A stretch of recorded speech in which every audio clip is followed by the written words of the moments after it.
常看到网上对日本有两种特别极端的印象，有人觉得那边工资高，福利好到让人羡慕，也有人觉得工资低的可怜，物价又贵得吓人。但实际上，日本的大多数人既不是东京的精英，也不是网上那些年薪千万的成功人士。今天来到的地方是距离东京大概40分钟车程的一座小城，这里是典型的东京卧室城市，许多人在东京工作，回到这里生活。这一期我们来看看当地的生活环境，也了解一下为什么这个城市能吸引那么多普通日本人在这里安家。如果你经常在网上刷视频，会发现那些营销号特别喜欢说日本毕业生月入30万、40万，甚至还有说50万的。可实际上，很多日本大学毕业生第一份工作的月薪大约是20万到25万日元，22万是非常常见的数字。但这还只是税前工资，扣完各种各样的税之后，绝大部分人最终到手的钱实际上就只有18万日元左右。所以很多人都会选择住在东京以外的郊区，来减少房租带来的支出。看看车站旁边公寓楼的租金就知道了，这里一个月的房租基本就在4万到6万日元之间，按5万日元来算，加上水费、电费、煤气费、网费还有手机卡的费用，这样扣下来剩下大概就只有10万日元左右了。有的人会扣除自己吃饭的钱，剩下的拿去投资，也有的人会多花一点钱吃些好东西。我认识一个人，他更厉害，省吃俭用，把剩下的钱全部拿去游戏里抽卡，也不知道他当时玩的是什么游戏，但就是抽卡抽上了瘾，不仅把自己剩下的钱都拿去抽，甚至还刷爆了好几张信用卡，结果导致他好几个月都在吃白饭。所以说大家还是要做好财务规划比较好。我们现在来到车站前的商场，想必看过之前视频的人应该能发现，两地之间坐电车好像就差20分钟，但商场这种设施基本就是天差地别了。像这种电器，很多日本家庭都是必不可少的，但在日本买空调、洗衣机还有电冰箱都非常麻烦。就拿空调举个例子，如果一台空调售价8万日元，他们还会收取基础安装费。有些基础安装费是免费的，但也有要收1万到2万日元的所谓的基础安装，只包括室内机挂墙、室外机放在地面，还有4米以内的连接管道，以及给墙上打个孔。乍一听是不是感觉非常便宜？可实际上，如果你家是2楼房间，室外机却要放在1楼地面，那就得买加长的铜管。加长铜管一般都是每米收你5000日元。如果你家1楼没法放室外机，2楼的阳台也放不了，那就需要额外的特殊安装，就是把室外机直接挂在公寓的外墙上。这种挂墙安装要收取1万到3万日元的费用。注意，这还只是给空调外机挂墙上的钱，你还得额外再付5000到2万日元不等的高空作业费。所以你买了台7万日元的空调，额外的安装工时费可能就要花掉1万到5万日元。在这边东西本身不贵，贵的是人工。说着说着，我们就来到了商场的地下1层超市。日本很多商场里的超市要么在1楼，要么就在地下室。我也不太清楚为什么这些超市总要放在地下。不过刚好来到这里，我们顺便看看这边的物价怎么样。像我之前拍过做辣椒炒肉的视频，一包青椒要300多日元，但在这里只需要200日元。谁还记得之前看过的那家高档商场，一颗芒果卖3000日元，在这家超市3000日元你可以买到7、8个芒果。当然这个芒果因为有点卖不出去，还打了6折。但你看它都干瘪成这样子了，估计只能拿去做成芒果干了。我看应该也不会有人想买吧。不过有一说一，他们这里的土豆是真的非常便宜，200日元就能买到这么一大堆。虽然都是小土豆，但做一顿菜也是足够了。你打开地图看看那些鳗鱼专卖店，一碗鳗鱼饭要么就收你3、4千日元，而且里面的鳗鱼还只有那么一小节。但像现在的季节，一整盘新鲜的蒲烧鳗鱼在这里只需要1000日元，甚至那些高级料理店进货的鳗鱼都不一定比这个新鲜，这属于是商家含泪赚了你3、4千日元。忽然就理解了为什么这么多人选择住在这个地方。这才只是周六的傍晚，这么多肉类就已经开始贴上半价的标签了。要是我的话，真想冲进去大扫荡一番，只可惜我买了也不方便带回去。按理说这个时间点应该会有很多人来超市买菜才对，也可能是我来的稍微早了点，怎么感觉这里的人这么少呢？说真的，我觉得这家超市开在我家旁边就太棒了。你看这个便当才只需要250日元，而且它的量又大，花样也多。想想我以前吃的都是些什么玩意儿啊。除此之外，这边也有日本人生活里离不开的药妆店。在日本，对药妆店的需求和它的密集程度一点也不亚于超市。毕竟这里能满足你的日常卫生需求，还有各种各样的药品。对于日本这种偏老龄化的社会来说，药妆店是真的非常方便。不过对于我这样的年轻人来说，也相当方便。你本来只是想来买某样东西，结果在里面转一圈，不想买的东西也顺便买了。因为你会突然发现这个东西我好像马上也要用到了，那就干脆一块带走。等等，我怎么感觉这个玉桂狗看着有点像盗版的？这个是泡澡用的入浴剂。从车站出来，这边的商业其实挺密集的，不仅有刚才看到的电器店和超市，2楼其实还有百元店。像这些店铺就足以支撑一个城市的日常基本需求了。不过缺点嘛，就是这个城市实在太无聊了。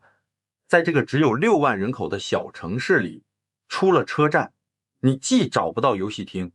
也找不到真正意义上的卡拉 OK。他们的卡拉 OK 是那种老式的昭和风格居酒屋卡拉 OK， 再加上附近也没有什么高校，所以很难促进年轻人的消费。真正能吸引年轻人的也只有当地便宜的房价了。这也是许多日本城市被称为卧室城市的原因，因为东京核心区的房价太高，年轻人买不起，所以很多人就搬到埼玉、千叶还有神奈川这些地方，每天依靠电车通勤1个小时左右。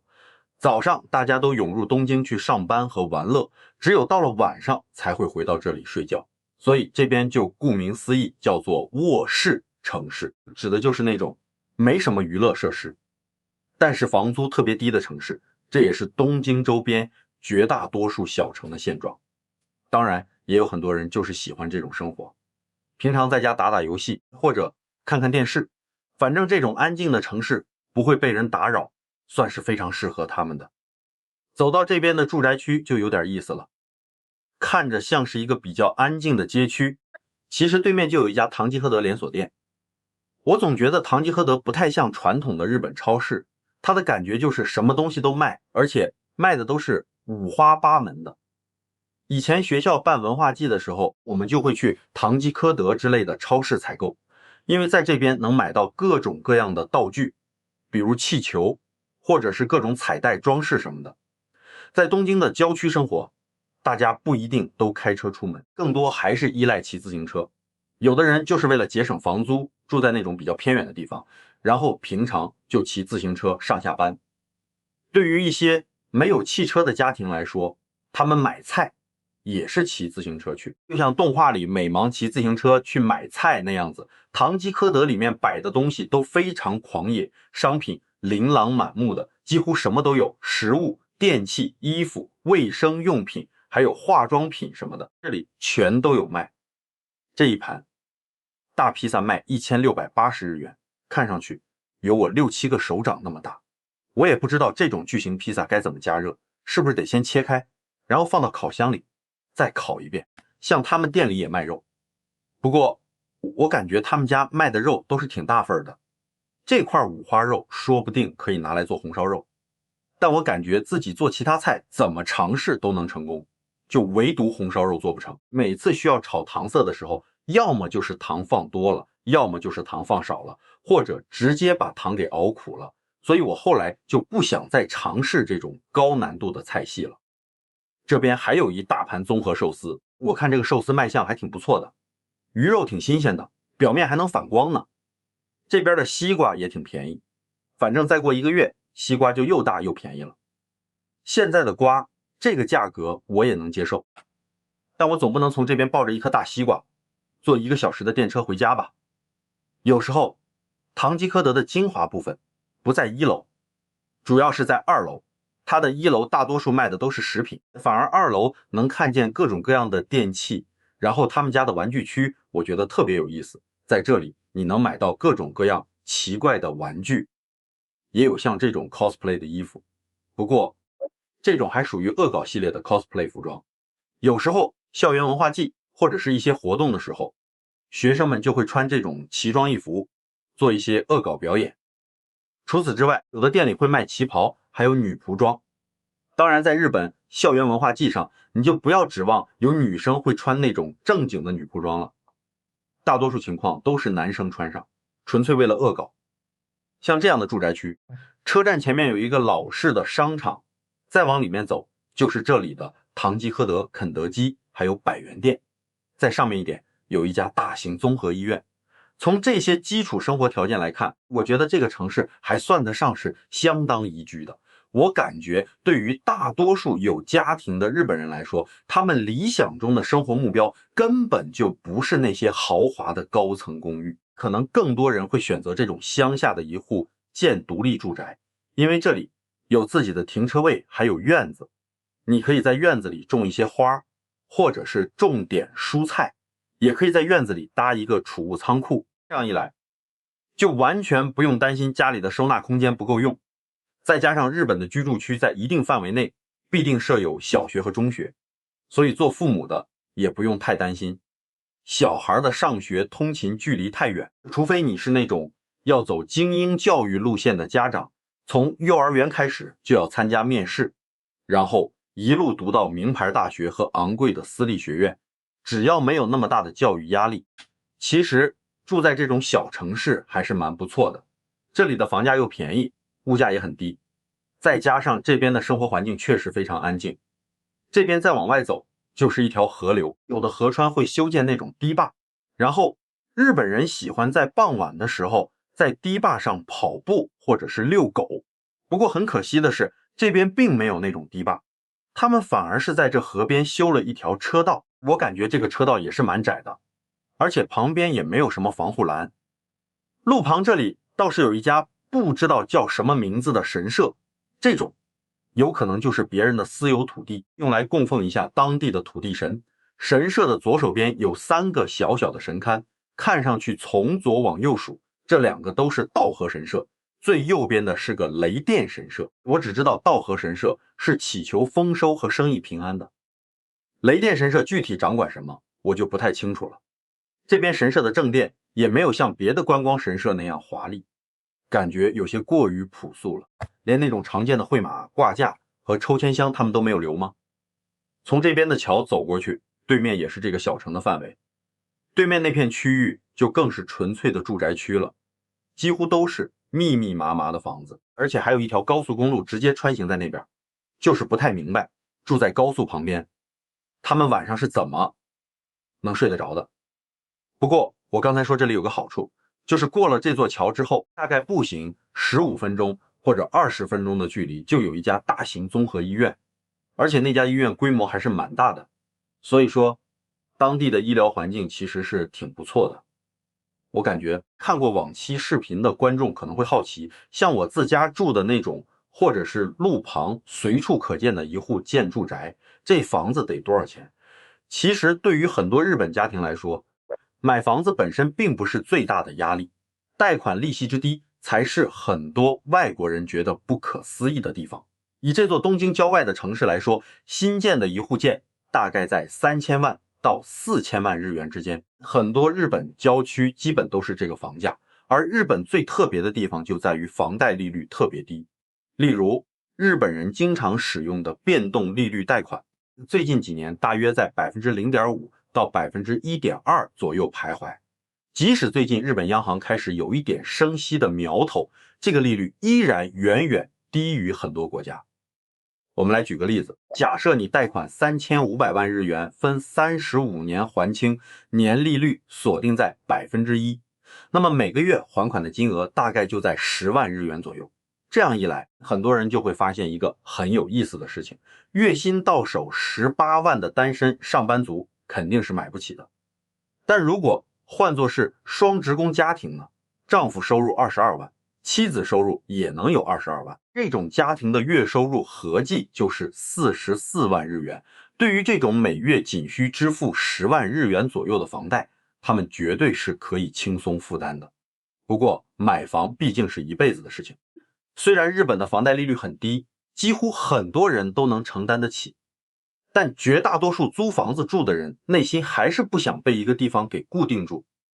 希望随时可以变换生活环境。但对于那种已经结婚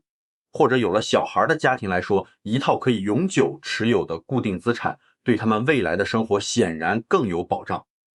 这走着走着，肚子也饿了，我们继续去找我们的老朋友，那家叫萨利亚的意式家庭餐厅。回想上一次来还是上个月的事情，当时拍的是下班后吃萨利亚的场景。我也确实是挺经常去吃萨利亚的，毕竟这边的东西价格挺便宜，而且里面的饭菜味道也相当不错。这次我们依旧点一份辣味鸡肉披萨，再来一份多利亚焗饭，然后再点上一份无限续杯的自助饮料。上一次的视频我用的是人工智能翻译的双语字幕，当时我也没有仔细去检查，结果视频里说，那么我们吃一顿这个辣鸡，万万没想到机器居然很给面子的把它直接翻译成了垃圾这个词，导致我同事拿着那张截图笑话了我好几天。这次我一定要仔细校对一下双语字幕。这次点的多利亚焗饭是顶上铺满奶酪的那种，上面全是烤的金黄的起司，看起来就很好吃。接下来我们就准备开始好好享受这一顿晚饭。那么吃完饭之后，外面的天色已经完全黑了下来，我们也就准备动身回去了。